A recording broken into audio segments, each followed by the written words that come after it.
नमस्कार, मैं संजय शुक्ला। यूं तो नगर पालिका को काजल की कोठरी कहा जाता है। जो भी यहाँ पर अध्यक्ष पद की कुर्सी पर बैठता है, बिना दागदार रहे नहीं रह पाता है।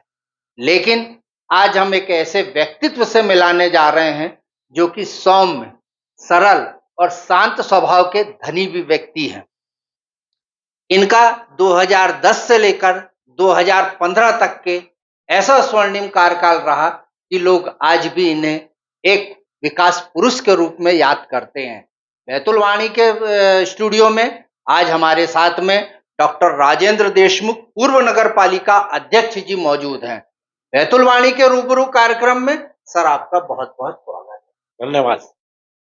राजनीति चर्चा, नगर पालिका का अध्यक्ष पद पे रहे, आपका कार्यकाल कैसा रहा, क्या क्या उपलब्धि रही, इस पे सब हम बाद में बात करेंगे। पहले हम ये जानना चाह रहे हैं कि आप डॉक्टरी पेशे में कैसे आ गए, क्योंकि शुरुआत आपकी डॉक्टरी पेशे से ही थी। जी हाँ। तो आप कैसे इसमें आए, पढ़ाई आपकी कहाँ से हुई, पारिवारिक पृष्ठभूमि कैसी रही, मम्मी पापा के बारे में थोड़ा सा वहां से आप बताएं। सबसे पहले मैं बैतुल वाणी के इस रूबरू कार्यक्रम में आपने मुझे आमंत्रित किया, उसके लिए आपका बहुत बहुत धन्यवाद प्रेषित करता हूँ। और बैतुल नगर के या सभी लोगों के लिए ये आज जो नौ नौ वर्ष की जो शुरुआत हो रही है, उसके लिए भी मैं सभी को बहुत बहुत शुभकामनाएं देता हूँ और ईश्वर से कामना करता हूँ कि उनके सबको अच्छी स्वास्थ्य रखे, सद्बुद्धि दें और बैतूल और शहर के विकास में सहयोग करें। यही मेरी बहुत बड़ी उनसे एक अपेक्षा है।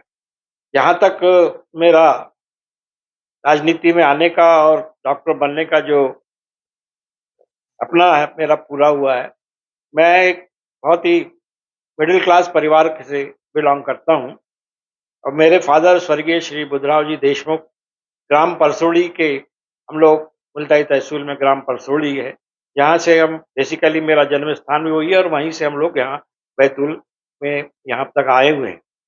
हमारे फादर बैतूल पहले जो एक कॉन्स्टिट्यूंसी थी मासूद दुनावा, वहाँ से वो 67 से 72 तक विधायक रहे, कांग्रेस के विधायक रहे। तो उस समय से मैं कांग्रेस की जो गतिविधियां रही है उसमें कार्य करने का जब मेरे को मौका मिला है, तब से मैं थोड़ा राजनीति में भी अपना शौक रखने लगा। वहीं से मैंने अपनी, मुझे बहुत ही छोटपन में, क्योंकि हमारे बड़े पिताजी यहाँ बैतूल में रहते थे और वो यहाँ की डोंडा की और बैतूल बाजार के आसपास की जो भी हमारी खेती थी उसका वो लोग उसको वो देखते थे। और उनके जाने के बाद कि मेरे फादर बैतूल आए और उनको ये कार्य यहाँ का सौंपा गया। इसी तरह से मैं बैतूल में आया, मेरा प्राथमिक शिक्षण बैतूल में हुआ है। मैं बेसिकली टिकारी प्राथमिक स्कूल का स्टूडेंट रहा। मैं वहाँ से चौथी पास करने के बाद जब मैं प्रथम आया तो मुझे गवर्नमेंट हायर सेकेंडरी स्कूल उच्चतर माध्यमिक शाला जो होगा था कल्पी के पहले जी, उसमें मेरा एडमिशन हुआ। तो वहाँ से मैंने पहले मैट्रिक 11th क्लास तक की मैट्रिक हुआ करती थी, उसमें मैंने पढ़ के पास हुआ। उसके बाद मैंने जेएच कॉलेज में मेरा एडमिशन हुआ। किसी वजह से मैं उसमें अपने परसेंटेज नहीं ला पाया, तो उसमें आगे की पढ़ाई उसमें साथ में चालू रखा। अब बीएससी तक मैंने पढ़ाई की। उसके बाद 67, 69 और 70, 71 में पीएमटी का एक एग्ज़ाम हुए। उस एग्ज़ाम में मैंने अपीयर हुआ और वहाँ से मुझे एक एमबीबीएस कोर्स करने के लिए मुझे एडमिशन प्राप्त हुआ और मैं जबलपुर मेडिकल कॉलेज में अपने एमबीबीएस की परीक्षाएं पूरी की और उसके बाद मैंने वहाँ इंटर्नशिप किए, हाउस जॉब किया और उसके बाद मुझे DCI diploma in child health में मुझे एडमिशन मिला। मैंने 2 साल का वो कोर्स कंप्लीट करके फिर मैं चाहता था कि बैतूल में, मैं इस पृष्ठभूमि से हूँ, यहाँ की लोगों की जब माली हालत बहुत खराब है, बहुत पिछड़ा टाइप का या आदिवासी जिला इसको हम कह सकते हैं। तो मैंने यहाँ पे 83 में प्रैक्टिस चालू की। उस समय मैं कह सकता हूँ कि चाइल्ड स्पेशलिस्ट के रूप में गवर्नमेंट हॉस्पिटल में गुप्ता जी, डॉक्टर गुप्ता थे। और मैं प्राइवेट प्रैक्टिस में जिले भर में पहला डीसीएच चाइल्ड स्पेशलिस्ट हुआ। और मैंने यानी भरपूर अपनी सेवाएं लोगों को दी। और मैंने कभी भी यानी मैं आसूता घर से था, मुझे हर तरह की सुविधाएं घर में थी। और मैं पैसे की लालच मुझे कभी नहीं रही, और मैं कभी पैसे के पीछे में भगा नहीं। और मैंने लोगों की जितनी बनता है उतनी सेवा ही की। और धीरे-धीरे मैंने सेवा करके मेरा परिचय बढ़ता गया। लोग मुझ पे विश्वास करने लगे, और मैं इस तरह से एक अपनी प्रैक्टिस चालू करके अपना नाम एक उच्चल किया। मेरे फादर का एक विधायक भी थे, और पुराने मालगुजार थे वो, उनका भी नाम एक अच्छे किसान के रूप में, अच्छे कांग्रेस के विधायक के रूप में उनका भी बहुत सम्मान था। उसका भी लाभ मुझे मिला। इस तरह से मैं चिकित्सा क्षेत्र में आके अपनी प्रैक्टिस चालू की। डॉक्टर साहब, आपके बारे में एक चर्चा चलती थी, और वो चर्चा ना सिर्फ आपके समाज के लोगों में, बल्कि हर व्यक्ति में चलती थी कि बच्चा परेशान हो गया, बीमार बच्चा है, आप क्योंकि चाइल्ड का उपचार भी करते थे, एक बार यार डॉक्टर देशमुख को दिखाया क्या? जी। ये अक्सर एक सेंटेंस लोगों के मुंह से मैं भी सुनता था, और बहुत लोग चर्चा भी करते थे। तमाम जगह से भाई माता पिता है, वो तो बच्चे को स्वस्थ करने के लिए हर जगह हर चौखट पे जाती हैं, लेकिन उनका ये कहना रहता था कि डॉक्टर देशमुख को दिखाया क्या। और आपके बारे में भी ये कहा जाता है कि पैसे रहे तो ठीक, नहीं रहे तो ठीक। आपने किसी को मना नहीं किया उपचार करने से, प्राइवेट प्रैक्टिस करने के बावजूद भी, जबकि आप अदरवाइज मत लेना, डॉक्टरों का धंधा है प्रैक्टिस करना, है ना। दूसरा प्रश्न मेरा ये है कि आपके लक्ष्य कदम पे आपके पुत्र भी चल रहे हैं, उनको भी एक अच्छा डॉक्टर माना जाता है, आज शहर में चर्चा है उनके भी नाम की। ये कैसे संभव हुआ? पैसे के पैसे के पीछे तो दुनिया ही नहीं भागती है। सर, आपकी बात बिल्कुल सही है। मैं बैतूल में ही पढ़ा लिखा, जन्मा, बचपन से बैतूल में ही मैं रहा। मैं लोगों को बहुत अच्छे से मेरे परिचय रहा वहाँ। तो मुझे मतलब ऐसा लगता था कि मैं अपने वालों से, मालूम नहीं क्यों, मैं अपने वालों से पैसे कभी नहीं मैंने मांगे। मैंने मैंने किसी से, अपने वाले ने किसी से पैसे नहीं। जिसके पास पैसा है वो दे, नहीं दे भगवान भरोसे, ईश्वर बहुत दिया है, उसी हिसाब से मैं देखता था। और प्रैक्टिस मैंने चालू की। और जहाँ तक बने, कई ऐसे लोग आते थे जिनके पास, अब आप सोच सकते हो कि उस ज़माने में मैंने अपनी फीस, यानी पहले यहाँ फीस का चलन नहीं था। फिर मैंने ₹5 से अपनी फीस स्टार्ट की। और उसमें भी कई ऐसे आते थे कि वो ₹5-10 लेके आते थे। तो उनके बेचारों की ये कैपेसिटी नहीं होती कि मैं दवा लिख के दूँ और वो दुकान से ले दुकान से लें और खरीदें। फीस भी दे इस दें। है ना, इस परिस्थिति के लोग मेरे पास बहुत आए, आदिवासी है और दूसरे भी समाज के हैं।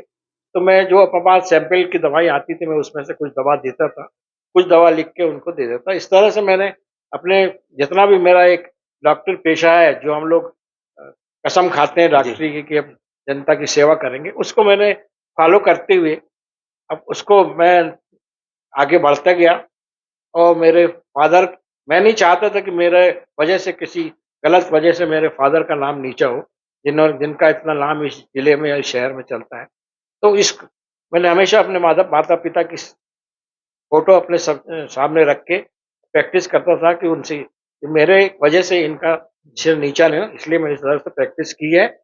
और भगवान की दया से मैं उसमें काफ़ी सक्सेस रहा, क्योंकि जिले में प्राइवेट में मैं अकेला ही चाइल्ड स्पेशलिस्ट था। इसलिए लोग मेरे पास आते थे, और एक उम्मीद से आते हैं कि डॉक्टर साहब के पास जाएंगे तो अ, बच्चा स्वस्थ हो बच्चा जाए। स्वस्थ होएगा। और मैंने वो लोगों का विश्वास अर्जित किया। तो धीरे धीरे पैसा अपने आप आता है। डॉक्टरी पेशा ऐसा है कि जिसको पैसा मांगना नहीं पड़ता, कोई ईमानदारी से करे तो उसका अपना घर बहुत अच्छे से चलता है। बाल बच्चों की सेवा आप पूरे अच्छे से सेवा कर सकते, पढ़ा सकते। पैसे के पीछे भागना मेरी आदत नहीं रही कभी भी। तो इस तरह से मैंने, और मेरे उसी को जी, मेरे बच्चे ने फॉलो हाँ। किया। उसने भी देखा कि मेरे फादर इस टाइप प्रैक्टिस करते हैं, और वो भी लोगों को सम्मान देते हैं, लोगों को मदद करते हैं। तो उसने भी उसी मेरे ही चलने में, जो नक्शे कदम पे चलते हुए, उसमें भी मुझे बड़ा गर्व है कि मेरे बच्चे के नाम भी, मेरा नाम भी बच्चे ऊँचा कर रहा है। और एक बाप माता-पिता को क्या चाहिए, बच्चा अगर घर के नाम से अगर माता पिता जाना जाए, उससे अच्छी कोई, मैं नहीं समझता कि उतना बड़ा धन कोई दूसरा होता है। डॉक्टर राजेंद्र देशमुख जी, डॉक्टर वीएम जोहरी जी, ये ऐसे व्यक्तित्व रहे हैं कि जो चाहते तो उस समय तिजोरियां भर सकते थे अपनी, बिल्कुल सही बोला। है ना, तिजोरियां भर सकते थे, लेकिन आपने मानव सेवा को सर्वप्रथम रखा, नर सेवा नारायण सेवा को। आज आपके जो सुपुत्र हैं डॉक्टर नितिन देशमुख जी, जी, आपने जैसा बताया कि आज मुझे उन पे गर्व है, अपन चर्चा कर रहे हैं उनकी, जी। जबकि वो यहाँ मौजूद नहीं है। जी, जी। बड़ी खुशी होती है अगर पुत्र अगर अच्छा काम कर रहा है तो पिता का सीना अपने आप गर्व से चौड़ा हो सही, जाता है। बिल्कुल। तो इसीलिए हम आपके नॉलेज में भी ये बात डाले कि जैसा आपने काम किया, अपनी प्रैक्टिस किए हैं, वैसे ही आपके पुत्र भी आपकी परंपरा को आगे बढ़ाने का काम कर रहे हैं। डॉक्टर साहब, आप लंबे समय से राजनीति में सक्रिय रहे, आप कुणबी समाज से बिलोंग करते हैं, लेकिन क्या कारण है, क्या वजह है ऐसी कि आपको आज तक के कांग्रेस में विधायक के लिए टिकट नहीं दी? भाई, इसके लिए मैं क्या कह सकता हूँ कि पार्टी की जो नीति रीतियाँ रहती है और जिनका वजह से वो सर्वे करते हैं, और उस आधार पे पार्टी का हाईकमांड उसको तय करता है कि किसको टिकट देना चाहिए, किसे नहीं। जहाँ तक कुणबी समाज से मैं ताल्लुक रखता हूँ, निश्चित ही इस क्षेत्र में या जिले में कुणबी बहुल क्षेत्र है, परंतु मैंने देखा है कि कुणबी समाज एकदम जातिवाद के ऊपर नहीं चलता कभी भी। वो अपने जो ध्येय है, जो उनके, जिनको वो पसंद करते हैं, जिनकी वो लाइकिंग डिसलाइकिंग है, उसके हिसाब से वो वोटिंग करते हैं और आगे बढ़ते हैं। तो मैं समझता हूँ कि मेरे को उस लायक पार्टी ने उस अभी तक नहीं समझा होगा, तो नहीं मिली टिकट, कोई बात नहीं, पार्टी की सेवा किए, करते रहेंगे।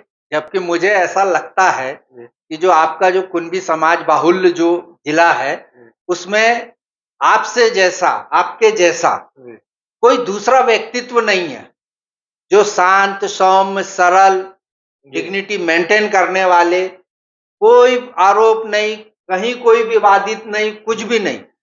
कहीं ऐसा तो नहीं लगता डॉक्टर साहब कि हाईकमान के पास भी वही रिपोर्ट जाती है जो यहाँ से भेजी जाती है, तो यहाँ कुछ गड़बड़ होती होगी? मैं इस बारे में मैं आप कुछ कह नहीं सकता, क्योंकि इतना मैं ज़्यादा वो डीप में जाके कभी मैंने सोचा नहीं, और आपने मुझे इस लायक समझा, उसके लिए मैं आपको भी और बैतुल-वाणी के सभी सदस्यों को, सबको बहुत-बहुत धन्यवाद देता हूँ कि आप मुझे इस लायक समझते हैं। चलो, आपकी वजह से शायद ऊपर वाले मेरे बारे में अच्छी ओपिनियन लिया है, तो आगे भविष्य कुछ हो सकता है, देखेंगे। नहीं, उसका हम देखिए, हम तो जो भी बात कर रहे हैं हमारे पास तो पूरे प्रूफ है, जी, सबूत है, हम जी, दे भी सकते हैं जी, आपको। जी, बैतूल में हम बात करें लोकसभा की तो भाजपा का सांसद, विधायक की बात करें तो भाजपा के, नगर पालिका अध्यक्ष मैक्सिमम बात करें नगर परिषद के तो भाजपा के, जनपदों की बात करें, जिला पंचायत की बात करें तो भाजपा के। कांग्रेस को किस रूप में देख रहे हो आप अपने बैतूल जिले में? मतलब क्या स्थिति हो गई इस कांग्रेस की? यही हाईकमान को जो रिपोर्ट भेज भेज के जो वाकई में सिलेक्शन करने वाले लोग थे, जी, जी, उनका नाम ही नहीं गया, इसका मतलब तो इसी का तो परिणाम है कि जो विपक्षी पार्टी है उसकी उत्तरोत्तर तरक्की होती जा रही है और कांग्रेस जो अब गर्त में पहुंच रही है। जी, जी। मैं समझता हूँ कि कांग्रेस के जो भी पदाधिकारी रहते हैं, या जो भी उनको वो या तो ग्राउंड लेवल पे जाके काम नहीं करते, संगठन को मजबूत नहीं करते, और संगठन को मजबूत करना पड़ेगा कि हमारी सामने वाली जो पार्टी है वो संगठन के मामले में बहुत आगे है। तो यहाँ से अगर किसी को, कांग्रेस को आगे निकलना है, संगठन पे ध्यान देना पड़ेगा, और जो सर्वे आप करते हैं उसमें सर्वे करके एक लायक कैंडिडेट को आप चुनेंगे, तो वही कांग्रेस को यहाँ भला हो सकता है, ऐसा मैं मानता हूँ। अभी कुछ समय पहले एक नेताजी के यहाँ बैठक हुई थी, उसमें बहुत सारे कांग्रेस के नेता लोग भी आए थे, गिने चुने, आप कहोगे तो मैं नाम भी बता दूंगा। उसमें ये भी तय हुआ कि डॉक्टर साहब आने वाले चुनाव में नगर पालिका का टिकट आपको दिया जाएगा। ऐसी कुछ क्या है, कुछ नहीं, बताइए ना। ये मैं नहीं समझता हूँ कि ऐसा कोई, मेरे नॉलेज में ऐसी कोई बात है ही नहीं, हैं? और होगी तो अब आप लोग पत्रकार महोदय हैं, तो आप लोगों को ज़्यादा बेटर इस मामले में तो आप भी नॉलेज तो रहता थे डॉक्टर है। साहब नहीं, उस मैं बैठक मैं में। नहीं था। हैं? कभी नहीं, मैं इस बात को नहीं मानता। ये तो मानोगे कि आप जिस समय आपको नगर पालिका बैतूल के अध्यक्ष का टिकट दिया गया, उसके पहले भी आप लो प्रोफाइल में रहते थे। नगर पालिका अध्यक्ष पद जीते तो भी आप लो प्रोफाइल में रहते थे और आज भी आप लो प्रोफाइल में ही रहना पसंद करते हैं और आप एक तरफा जीते भी थे। जी जी जी। विनिंग कैंडिडेट को दूसरे चुनाव, तीसरे चुनाव में या और कोई चुनाव में टिकट नहीं देना, क्या मानते हो आप?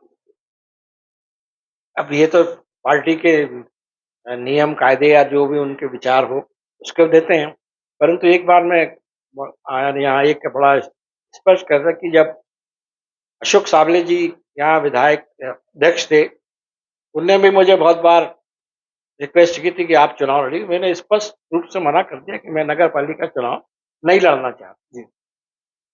और परंतु कमलनाथ जी के माध्यम से यहाँ एक सर्वे हुआ, उसमें गंभीर सिंह जी आए थे, मुझे मालूम है।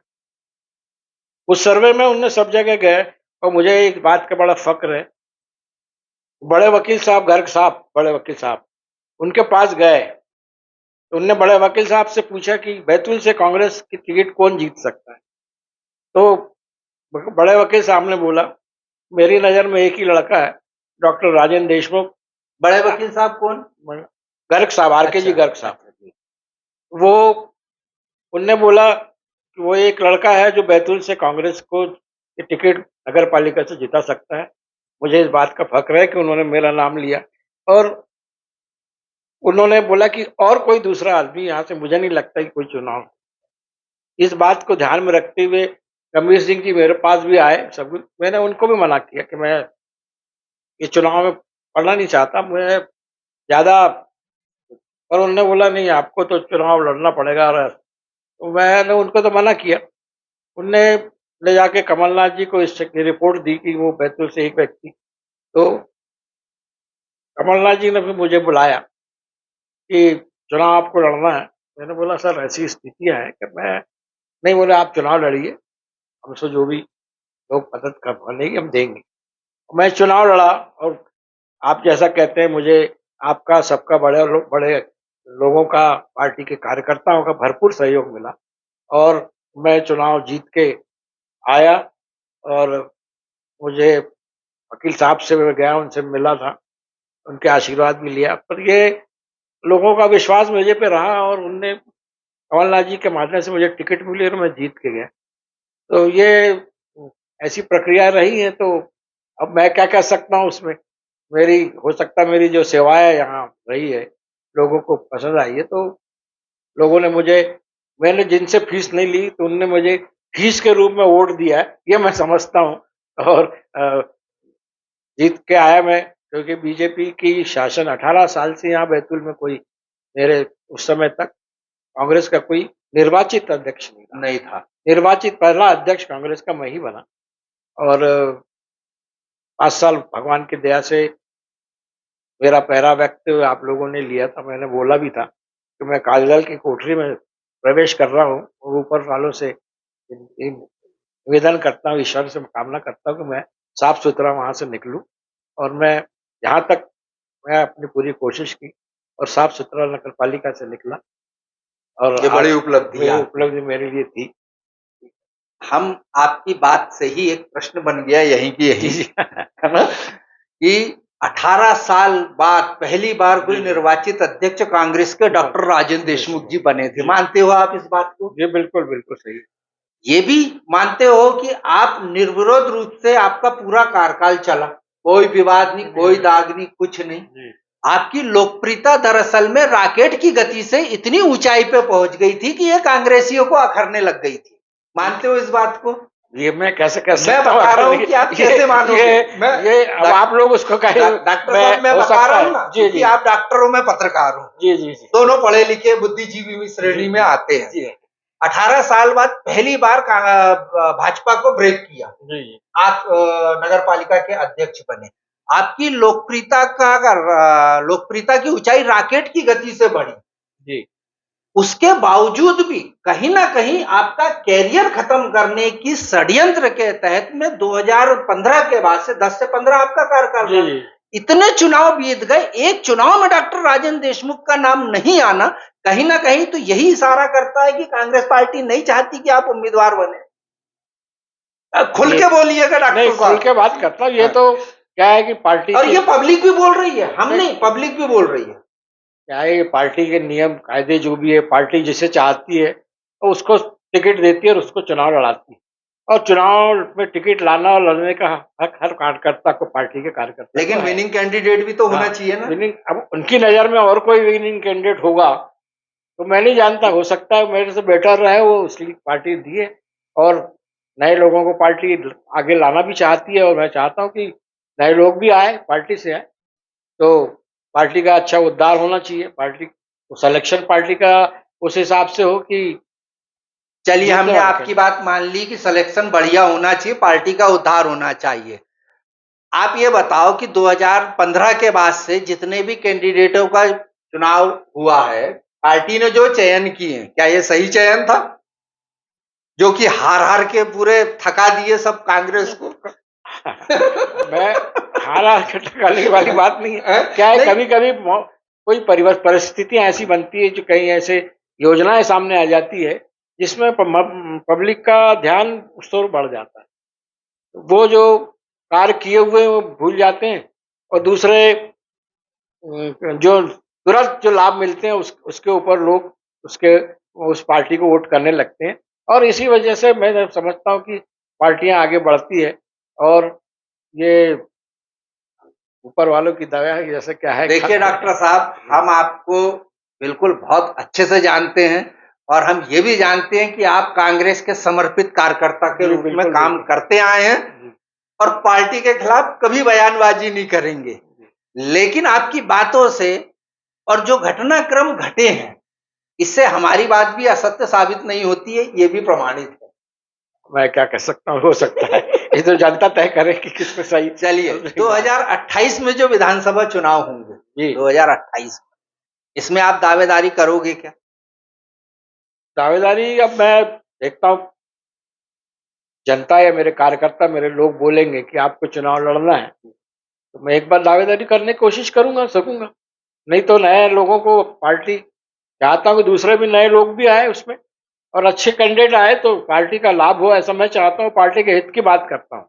मेरे वजह से अगर पार्टी का हित होता है तो मैं पीछे नहीं हटूंगा।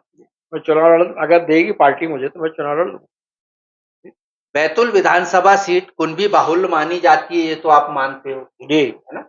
लेकिन क्या कारण है कि 1993 के बाद से आज तक के कोई कांग्रेस का यहाँ विधायक ही नहीं बना कुनबी समाज से? दिक्कत यह है कि कुणबी समाज, मैं समझता हूँ, जहां तक मैंने कुणबी समाज से बिलोंग करता हूँ, कि वो अपने एक विचारधारा में चलते हैं। वो कोई आधे कुछ कांग्रेस विचारधारा के हैं, कुछ लोग बीजेपी की विचारधारा और भी अन्य पार्टियों से जुड़े हैं। इसलिए वो कभी कभी ऐसा होता है कि इतने बाहुल, कांग्रेस बाहुल होने के बाद भी कैंडिडेट नहीं जीत पाता, जबकि कैंडिडेट के अच्छे कैंडिडेट दिए हैं पार्टी ने, ऐसा नहीं। पहले भी पार्टी ने कांग्रेस जीती है यहाँ से, डॉक्टर अशोक साबले जीते हैं, डॉक्टर मारुतराव पानसी जी जीते हैं। नहीं, ये 93 के कांग्रेस, बाद की हाँ, बात कर उसके रहे बाद थे। से टिकट है, जैसे अशोक साबले जी को टिकट मिलना चाहिए था। मैं समझता था वो, उनको अगर टिकट मिलती तो यहाँ से कांग्रेस फिर से अपनी सीट बचा लेती। और ऊपर वालों की क्या, पार्टी की क्या सोच है, ये नहीं कह सकते। नहीं, मैं फिर आपकी बात काट रहा हूं यहाँ पर डॉक्टर साहब।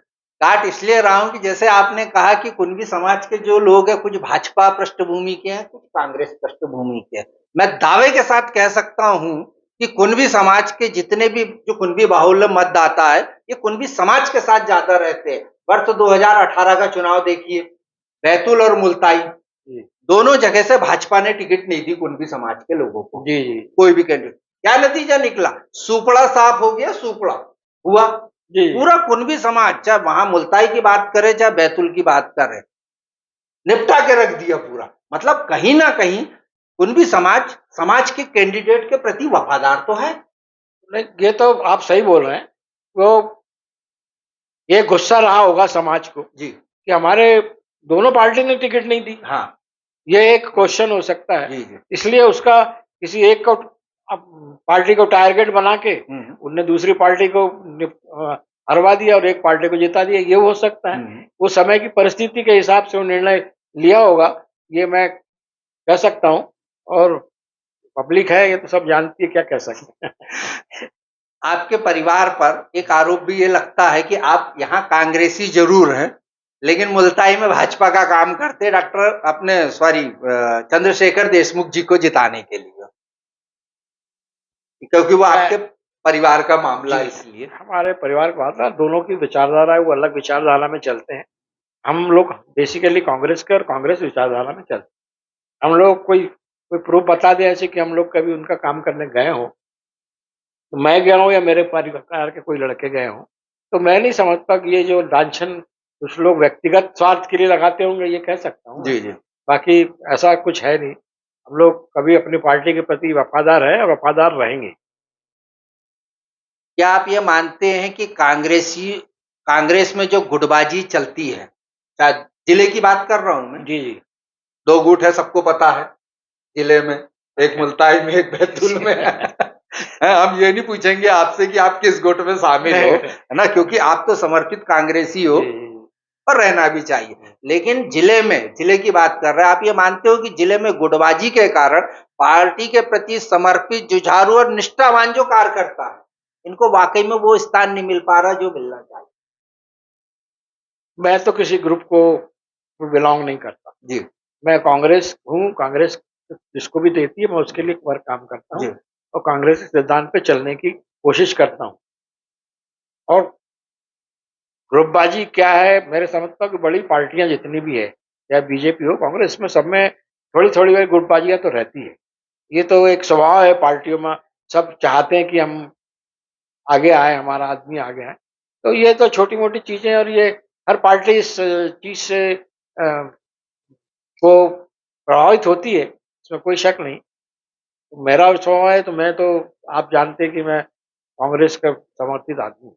नहीं, हम आप पे आरोप नहीं लगा रहे हैं। हमने तो जिले की कांग्रेस में जो गुटबाजी है, इसका आकलन जो हुआ है, हमारा प्रश्न ये है कि जो गुटबाजी चलती है, इसकी वजह से कांग्रेस के प्रति निष्ठावान और जी जुझारू और समर्पित कार्यकर्ता को वो स्थान नहीं मिल पाता जो मिलना चाहिए। जी।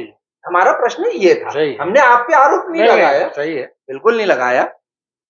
दूसरा हमारा प्रश्न ये है कि लगभग 4 दशक तक कांग्रेस का एक छत्र राज रहा। बैतूल में, कोठी बाजार में और गंज में कांग्रेस कार्यालय के नाम पे आवंटित करोड़ों रुपए की जमीन है। लेकिन क्या कारण है कि इतने दिन सत्ता में रहने के बावजूद भी आज तक दोनों जगह एक कार्यालय तक के नहीं बन पाए? समझता हूँ इसके लिए थोड़े से पार्टी के जो पदाधिकारी हैं, उन्होंने पूरी ताकत से उसके अंदर उन्होंने इंटरेस्ट लेना चाहिए। नहीं ले पाया, वो दुर्भाग्य की बात है। और दूसरी चीज़ है कि हमारा क्षेत्र बैतूल जिला वैसे भी बड़ा गरीब और उससे वाला क्षेत्र है। आर्थिक दृष्टि से सक्षम होना बहुत ज़रूरी है। और हो सकता है कि आर्थिक दृष्टि के कमज़ोर होने की वजह से पार्टी के कार्यक्रम में हम लोग वो बिल्डिंग नहीं बना पाए। और भविष्य में कोशिशें चलती रहती हैं, चल रही है, बनाने की कोशिशें हो रही है, और मैं समझता हूँ कि बहुत जल्दी कार्यालय बन जाएगा, ऐसी उम्मीद हम करते हैं। ये तो प्रश्न से हम डॉक्टर साहब आपके सहमत इसलिए नहीं हुए और आप भी सहमत नहीं होंगे। आप आपके यानी कांग्रेस के सामने जो पार्टी का जन्म हुआ 1980 में, भाजपा का हाँ हाँ, 1980 जनसंघ मनसंघ पहले थी, हाँ बात है।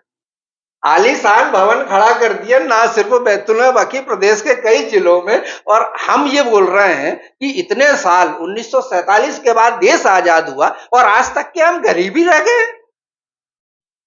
इतने मंत्री, इतने संतरी, सारे कुछ, सब कुछ तो दिया पार्टी ने, उसके बावजूद ऐसा कोई नहीं आया जो ताल ठोक के कहे कि नहीं मैं तो यहीं बनवाऊंगा करके।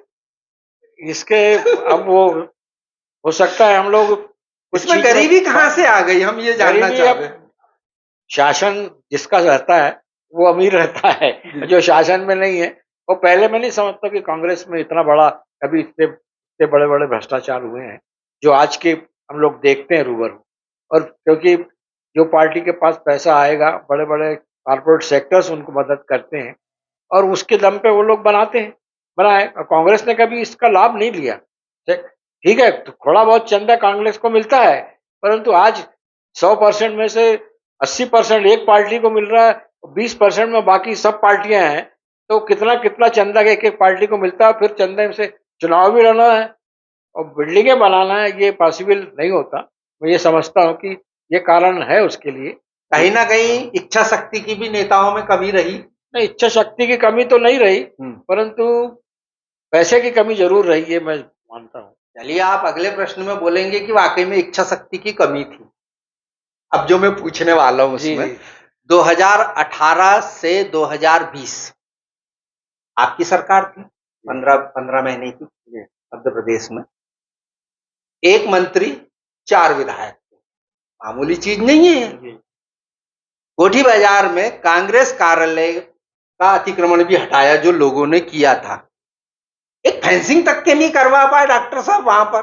इतना सब कुछ होने के 4 विधायक, एक मंत्री, कितना पैसा लगता है? मैं जहां तक समझता हूँ कि वो उसकी प्रक्रियाएं चालू हो गई थी और काफी कुछ आगे बढ़ने का काम चालू हुआ था।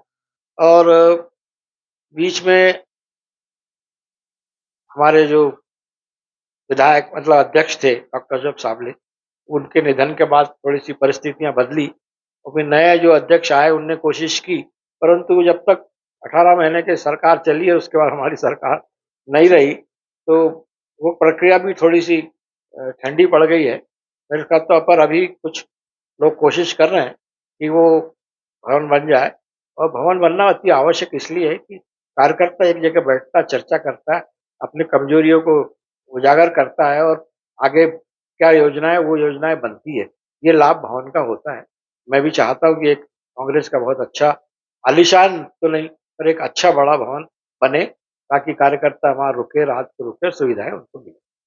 कोई स्थिति नहीं बदली है डॉक्टर साहब। अभी जाके देखना हमारे स्टूडियो से, जब आप जाओगे तो लल्ली चौक के पास जाना, फिर से वैसे ही अतिक्रमण हो चुका है।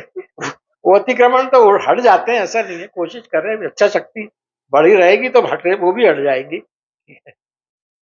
डॉक्टर साहब, जैसे अपनी अपनी जो चर्चा हुई थी कि 18 साल से कंटिन्यू नगर पालिका में अपने भाजपा का शासन रहा था। आप आए, आपने चुनाव जीता और पहली बार, ये कह सकते हैं तो 18 साल में पहली बार कांग्रेस को नगर पालिका अध्यक्ष आपके रूप में मिला। क्या चुनावी मैनेजमेंट था उस समय आपका, जो आप एकदम से इतने लोकप्रियता से बिल्कुल नहीं, वो जीते लिए थे? मेरा कोई मैनेजमेंट था नहीं और मैं सकता है मेरे प्रोफेशन ने मुझे को ये जिताया है। मैं अपने प्रोफेशन को इसके लिए वो मानता हूँ और कार्यकर्ताओं की मेहनत रही उस समय। हर कार्यकर्ता ने सोचा कि बहुत बार पहली बार हमारा ये चुनाव जीतने की मौका बन रहा है, इसलिए सबने मेहनत करके और सबने ताकत लगा के मुझे जिताया है, इसमें कोई शक। आपके कार्यकाल में आपने, मुझे अच्छे से याद है 2012 का समय था, आपने 32 करोड़ रुपए सैंक्शन करा के लाए थे। काहे के लिए लाए थे, इसके बारे में कुछ बताएं आप। मैं चुनाव लड़ा था जब मैंने एक पब्लिक में एक घोषणा की थी कि मैं चुनाव जीतूंगा, बैतूल में जो पानी की समस्या है उसको मैं प्राथमिकता के आधार पर हल करने की कोशिश करूंगा। इसलिए मैंने कमलनाथ जी से जब मिला तो उन्होंने पूछा कि तुम क्या चाह, मैंने बोला मुझे बैतूल नगर पालिका के लिए पेयजल की व्यवस्था करना है और उसके लिए मुझे फंड चाहिए। तो उन्होंने पहले यूआईडी SSMT योजना चलती थी, उसमें बैतूल का नाम नहीं था उस योजना में। तो उनने मुझे प्रॉमिस किया, तो उनने बैतूल का नाम सबसे आखिरी में जोड़ा गया उस योजना में। और उस योजना के तहत जब पहली बार मेरी UIDSMT के तहत 32 करोड़ की पेयजल व्यवस्था की सैंक्शन हुआ और मैंने यहाँ 4 टंकियां और एक बाकी जहाँ तक हो मैंने काफ़ी, और उससे काफ़ी लोगों को, शहर के लोगों को लाभ हुआ और जिससे पानी की काफ़ी हद तक समस्या खत्म हुई। समस्या खत्म पर दिन पे दिन शहर बड़ा होते जा रहा है पानी की और प्रत्येक बीच में। फिर हम लोगों ने उस समय कोशिश की तो ये ताप्ती से भी जल लाने की जो योजना बनी पानी की, उसमें भी मेरे समय से ही उस योजना को आगे बढ़ाया गया है। ठीक है, उस समय शासन बीजेपी का था बैतूल में, और सेंट्रल में कांग्रेस का शासन था, तो मुझे सेंट्रल से पैसा लाने में कोई दिक्कत होती नहीं थी, क्योंकि भाग्य से कमलनाथ जी उसी महकमे के मंत्री थे वो। तो सेंक्शन। आखिर जाते जाते मैंने उनसे 20 करोड़ रुपए मांगे थे शहर की जितने भी अंदर गलियां है सबके लिए, रोड के लिए। तो उन्होंने मुझे आश्वासन दिया था कि ये पैसा मैं आपको दूंगा, परंतु दुर्भाग्य से मेरा टाइम भी हो गया और सरकार भी बदल गई, तो वो रही है। तो वो इतना आगे बढ़ा क्या बढ़ा ये नहीं कह सकता। डॉक्टर साहब, आपके बारे में एक और ये चर्चा चलती है कि जब आप नगर पालिका के अध्यक्ष थे तो कांग्रेस पार्षद हो चाहे भाजपा का पार्षद हो, आप किसी के भी बारे में भेदभाव नहीं करते थे, निष्पक्ष रूप से। क्योंकि मैं अध्यक्ष हूं, आपके ही उस समय विचारधारा रहती थी कि मैं अध्यक्ष हूं, मैं सबके साथ समान व्यवहार करूंगा, चाहे वो मेरी पार्टी का हो चाहे विपक्षी पार्टी। ऐसा क्या करते थे आप? अब क्या है कि मुझे डायरेक्ट इलेक्शन हुआ पहली बार जी। और मैं डायरेक्ट इलेक्शन में पूरे मेरे को 33 वार्ड के लोगों ने मुझे वोट किया है और 33 वार्ड के लोगों की जिम्मेदारी मेरे ऊपर। बिल्कुल। भले ही कोई भी जीता, कोई भी वहां से भी पार्षद जीते, तो मुझे तो 33 वार्ड के लिए काम करना ये मैंने सोचा था। तो मैंने बोला इसके लिए कोई भेदभाव करना नहीं पड़ेगा, मैं ऐसी योजनाएं बनाता है। किस्मत से मेरे पास इस समय कुछ सीएमओ भी बहुत अच्छे थे जो काम करना चाहते थे, जैसे यूसी यादव का साहब का नाम लेना चाहूंगा मैं। तो मैं जब भी योजना बनती थी 33 वार्ड के हर दो काम में एक साथ सैंक्शन करता था। हर वार्ड के हर पार्षद को मैं 2 काम बोलता था कि आप 2 काम मेरे पास लाइए, वो 2 काम आप बैठक में रखिए, दोनों को हम सैंक्शन करेंगे और उसकी पीएस बुला के और आपके काम चालू करेंगे। ये इस तरह से मैं करता रहा, तो लोग पार्षद भी मुझसे कोई भी पार्टी के हो वो मेरे से कोई ज्यादा ऐसे असंतुष्ट नहीं हुए और मैं 5 साल बहुत सुचारू रूप से नगर पालिका को चलाया है और ऊपर वाली की दया से मैं बहुत अच्छे से मैं सक्सेस रहा हूँ, ये मैं कह सकता हूँ। और आप लोगों का सबका सहयोग हुआ। मैं जानता हूँ कि आप भी पत्रकार के मेरे पास आते थे, वहाँ क्वेश्चन पूछते थे, कुछ चीजें पूछते थे और समस्याएं भी बताते थे, शहर में ऐसा ऐसा हो रहा, आपको ये काम करना है। तो मैं ध्यान रखता था उस बात पे तभी। पत्रकार जितने भी मेरे आते थे सबका सहयोग मुझे बहुत अच्छा रहा, उसके लिए मैं उनका भी बहुत बहुत आभारी हूँ। तो ये तो मेरी किस्मत है जो, और आज आपने मुझे यहाँ बुला लिया उसके लिए आपको पूरा बहुत बहुत धन्यवाद। ये डॉक्टर राजेंद्र देशमुख जी थे जो पूर्व नगर पालिका के अध्यक्ष है। इनके बारे में ये कहा जा सकता है कि वर्ष 2010 से लेकर 2015 तक के इनके कार्यकाल को एक स्वर्णिम कार्यकाल के रूप में याद किया जाते रहा है। डॉक्टर देशमुख जी, आप हमारे स्टूडियो में आए, आपने हमसे चर्चा करी और बेबाकी के साथ आपने पूरी बात रखी, चाहे वो व्यक्तिगत हो, चाहे वो पारिवारिक हो, चाहे वो राजनीतिक क्यों ना हो।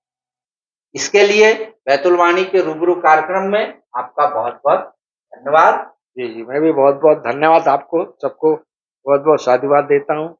आपने मुझे एक सम्मान दिया उसके लिए पुनः आप सबका बैतुलवाणी का रूबरू कार्यक्रम का सबका बहुत बहुत धन्यवाद।